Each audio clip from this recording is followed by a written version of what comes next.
Hey everyone, welcome back to the show. It is always nice to have our next guest with us. It is. He is on his way, hopefully, fingers crossed, and he's got his first big, or his next big tournament on the way to the 2012 Paralympic Games, of course, in beautiful London. Donovan Tildesley joins us, Paralympian swimmer, bronze medalist from Beijing 2008, flag bearer in 2008 too, right? That's right. How are you, man? I am doing fantastic. Life is good. Nice to have you in here again. So, how excited are you about the potential of London 2012? Would this be your third Games? This is going to be number 4. Number four. Number 1 was Sydney when I was 16, and then, of course, Athens 4 years later, then Beijing, and now this will be number 4. Well, you're like the grizzled veteran now, man. Yeah. It's showing, is it?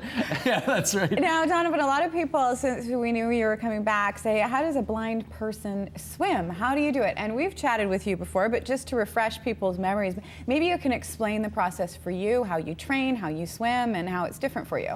Well, swimming is actually a very easy sport as a blind person. You just need somebody at either end of the pool. They've got something called a tapper. It's a plastic stick with a sort of foam Q-tip on the end. And either they're at each end of the pool, or during a practice situation, one would run back and forth. And when I'm coming into the wall, they reach out and bang. And they give you and that's how you know to... Do they ever tap you too hard?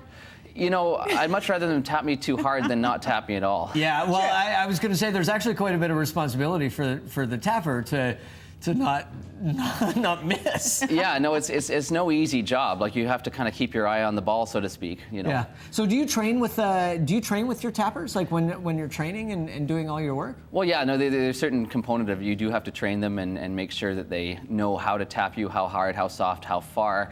But it's one of those things that you can spend, say, maybe a week with somebody, 4 or 5 practices, and they usually catch on. So do you have a team tapper when you do go to the Olympics that you guys all work with, or is it just someone that you've worked with all along? Yes and no. Well, in this situation, there's going to be one other girl who's totally blind as well with me, and so because of the number of staff we can have in the village, we're going to have one tapper between us, and then probably our head coach, Craig McCord, will be the other tapper. So, you know, I'll get to meet this person at the end of March at trials, so figure out how quick a study she is. So, but I don't see any problems. I'm not one of those people who I trust fairly easily, and that's always been a blessing, I think, just in swimming and in life in general. Well, in swimming, you're skiing as well. I mean, I've seen it before, but your videos of your skiing at Whistler, and I was reading one article, I forget what it was, but it was about people's reaction to seeing you ski. And that, I mean, it did surprise me and it didn't surprise me at the same point, because people are quite open with you about surprise, amazement, everything else when they see you do things like ski or swim or do any of these athletic activities. It's funny because it's really hiking into, say, something like Spanky's Ladder, for me, it's become really no big deal. People who know what Spanky's Ladder is know this is impressive to ski regardless of what's going on in your life. Wow. And you know, it's almost embarrassing sometimes, you know, people at the top like, wow, man, how'd you do that, man? It's like, dude, it's what I do every weekend. Yeah, you think this is good. You should see me drive. Okay, I've done that. When you're swimming, you have a tapper. How does that work for you when you're skiing? When I'm skiing, I've got a walkie-talkie system, an earphone in one ear, and a guide with a microphone who skis, you know, a few feet behind me, and they tell me to turn left and to turn right. And if it's a wide open run, like say Ruby Bowl off of Spanky's Ladder, they just say go for it. Really? Right. Tuck. Tree. Yeah. Speaking And of you're having talking a lot about of trust. My gosh, you must just have a different level of trust than most people have to, because I mean, you're guided by people doing things that, I mean, I have 20/20 and I can't ski. So what is it like for you to learn how to trust the new person who's got the walkie-talkie or the tapper? It all has to do with their confidence level, and I can tell, especially with a ski guide, if they're out of their element. If they feel unsure or are not confident or uncomfortable what they're doing, then that projects into me, and I tend to not have as great of a ski day. But thankfully, the past few years with the Whistler Adaptive Sports Program, where I ski up with them up there, they're a very amazing organization, and they have done their darndest to train some great guides for me, so I haven't had any bad ski days. Well, and Donovan, I mean, I've known you for a few years now, and you're not a guy that's easily intimidated by challenge, by sort of everything. I mean, you really, and I guess it's sort of an honor to your parents and the way you were raised as well, to just kind of do it. If you want to do it, do it. Oh, it's huge. It's all, I put it all on them, and my experience with meeting other blind people. I actually went to a school in Colorado to learn a few skills, a blind school last year.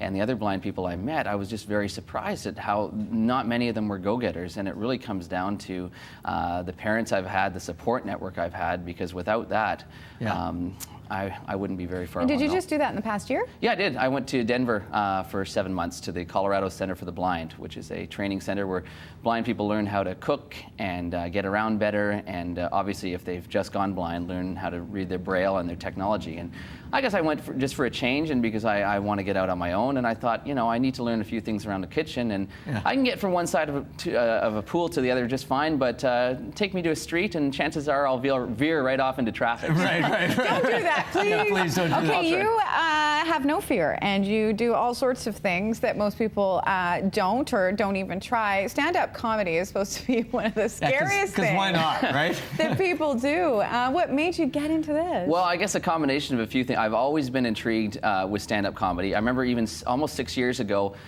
going up to Whistler with the intention to do stand-up at Buffalo Bills and not doing it. I think the night was canceled. But I guess it comes down to my friend Amber Welland, who's works at HSBC, but is also probably one of the most naturally funny people I know. And last year she took a course at Langara to do stand-up.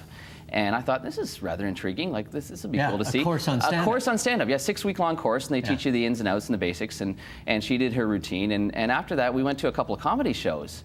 And we're sitting in the audience there, and we're both kind of looking at each other like, man, these people suck. And Amber says to me, okay, Donovan, in 2012, you and I are doing a comedy show. Pound that. And we left it at that. And we both on our own done different shows. And I decided to go to this place called The Fray and perform back at the end of January. Show on Fraser Street every Tuesday night. It's kind of a variety comedy show. Yeah. And I remember telling my friend, you know David Berner? Yeah, for sure. The show on Shaw TV, and he's kind of a mentor of mine when it comes to public speaking and to comedy. And I was walking down 10th Avenue and sharing with him some of my jokes, and he just laughs as hearty laugh as his. Oh, Donovan, I wouldn't be surprised if in 5 years you'll be the best blind comic in the world. I hope David's watching. That is spot on, man. Yeah, no, I told him I was going to be doing this. So. Yeah, okay, perfect. Okay. So anyway, I perform at the Fray, end of January, win the variety show, win $100, and go on to the Edgewater, to the Champion of Champions comedy show, which was 2 weekends ago at the Edgewater Casino. Yeah. And I didn't know this before I got there, but the stadium was full of 500 people. And right, there's an advantage right there. We found the advantage. Yeah. And I did get a little nervous, to be honest. I started out kind of shakily, but I think I finished strong. Unfortunately, didn't win the show. Yeah. But it was great. I had the great thing is I had a ton of friends out, about most of my workmates from Buntain Insurance, where I work. Yeah. It was an amazing performance. So you got your cheering section. Are you going to do it again? Definitely. I've got to find another show. Yeah. People have asked us to do comedy before, and I'll tell you, we are both far, far too chicken to actually. Oh, come on, you guys could do it. Brave up and do that. I've seen you speak before at the St. George's dinners. Yeah, but that's different. That's comedy, spontaneity. Man. That's not like writing everything else. Donovan, thank marvelous. you so much, and good luck for 2012. By the way, when do you find out if you're going? Trials are at the end of this month, but they won't finally announce the team until middle of June. Just they've got a bunch of politics and selection criteria and the like. But so we will know by the summertime, early summer, whether I made it or not. Good. We are rooting for you, and if you're interested in having Donovan as a guest speaker, you can go to the website limitlessvision.com. Yeah, .ca. And we had .com on there, but .ca it is. Limitlessvision.ca, and if you need some insurance as well, Buntain Insurance, Donovan takes care of me there, so I always appreciate that. Thanks, Donovan. Thank you, guys. Thanks, man. We're going to take a break.